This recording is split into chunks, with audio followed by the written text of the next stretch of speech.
Although I saw that one of the messages that sorry, the questions that you got from one of the people, and you actually posted on your Instagram stories, was whether were you ever playing hangover a tennis match? Was that a question? Yes, that was a question.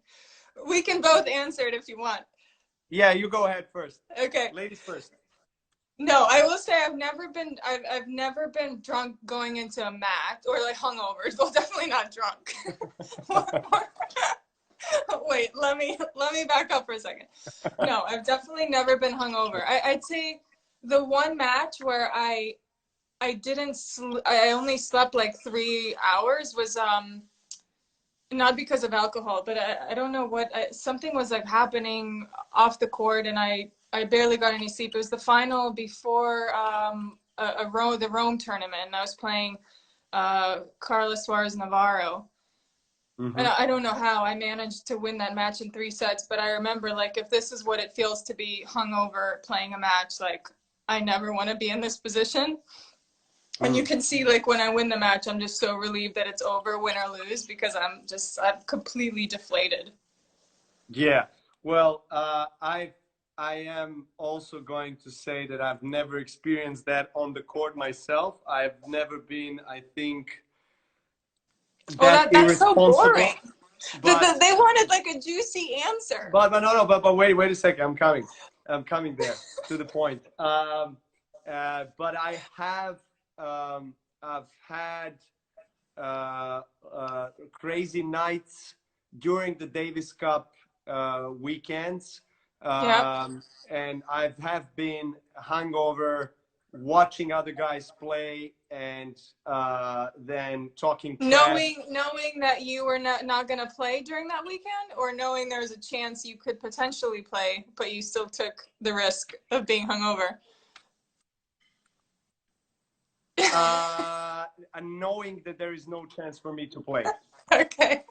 I don't know. You hesitated on that one. No. I just remembered. I did play one doubles match, the doubles match, Davis Cup, Sweden. Yes, we were two love up. Soderling and top guys didn't play for Sweden, and I came back off the Wimbledon victory. It was the first Wimbledon win. I became #1. It was 2011. It was like all my dreams came true. And I traveled like literally the next day from London to Sweden to take part in quarterfinals of Davis Cup. And I was in the team.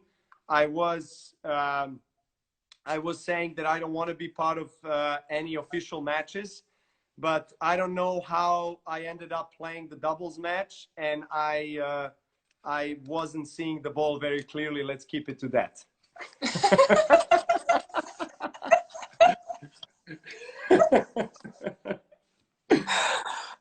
Boy. I guess it happens. At least it's doubles, so I have a justification for for doing it in doubles, even though it's not fair towards the doubles guys, but still was in doubles. Oh, that's great. Oh, memories. But not anymore, huh? No. I'm not good with alcohol at all. Glass of wine occasionally, yes. Red wine, no white wine. I would not have. I don't know. You asked me what was the biggest celebration in terms of food. What was the biggest celebration you've ever had? There was some cakes, some cakes around there, like dairy and stuff that I usually don't eat and don't consume. And that's really risky for the viewership. They're like, oh. Okay, let's go to a mindset and mental strength. So I was always amazed with the level of intensity that you bring out on the court. Not just on the court, but also off the court. Like we've known each other now for a while. I mean, over 15 years, and I know I don't want to say the real Maria, but I know the other Maria that most of the people don't see on the court or off the court within the premises of tennis facilities. So how did you manage to keep that level of intensity consistently throughout your career? Like once you step onto the tennis club, it's game face on, that's it, and I'm just sticking to it. Yeah. I think a few things. I think when I was, a lot of it comes from like your beginnings, and you know, during the time when I came to and moved to the United States, I was always like the odd one out. I was, when it was a group, when it was, you know, the tennis classes, I was always like this kind of like the duckling that would be, you know, in her own little world. You know, I was very skinny and frail, and I didn't have the best English at the time. So, but I was good, and I had this, like, I had this potential, and I think I realized that this was like not, when I would go onto the court, it wasn't necessarily a territory for friendship. It was like what I was meant to be doing, and I got this opportunity to get there, and I wanted to really like focus. And I think the focus and the concentration, especially when I was young, like that was something that it was an asset that I think came to me like more naturally than other kids. And I realized that through this focus and through this concentration day in, day out, that I utilize it so much better to my advantage than other people. And I compensated for like the lack of maybe my physicality, or, you know, the lack of like supernatural talent.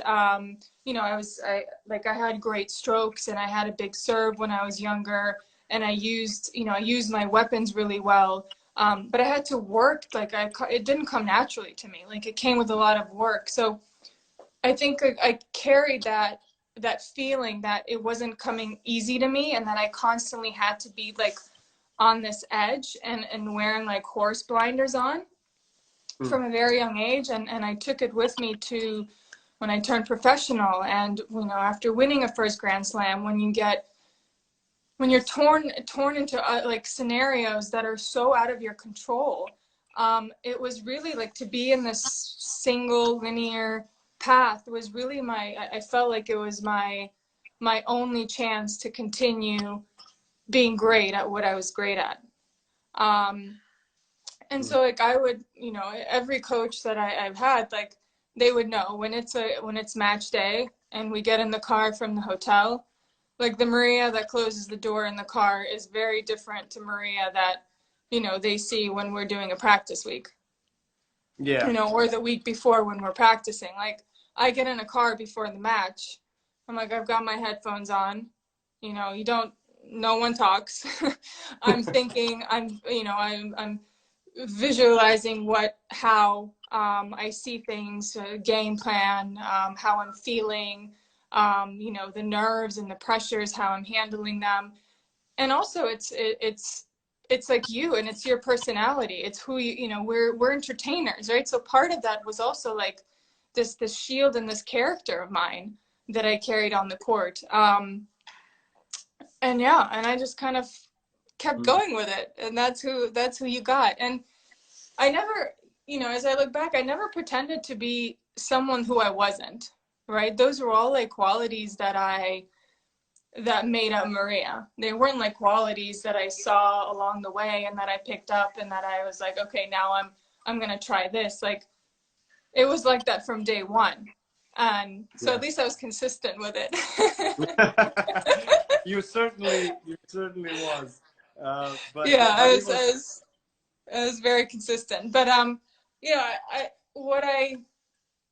think what's also interesting for everyone that's on and listening to this is to understand, because even though like mindset was and is our greatest strength, I think what's interesting is learning how sometimes like we were able to get it back when it wasn't in our favor, or when we felt like it was lagging.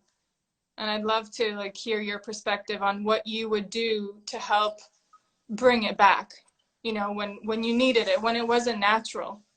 Yeah, that's a great question. I think that recovery, basically in mental, emotional sense, is something that I feel I have personally worked on a lot. I've dedicated a lot of attention in my mental training to, you know, to be able to recover quickly from being down on myself, being down on life in general, whatever it is, being in a negative state of mind and experiencing emotions like, you know, disappointment, anger, fear, whatever it is, and being able to transform that very quickly back to the homeostasis, you know, back to the balance on being confident in myself on the court.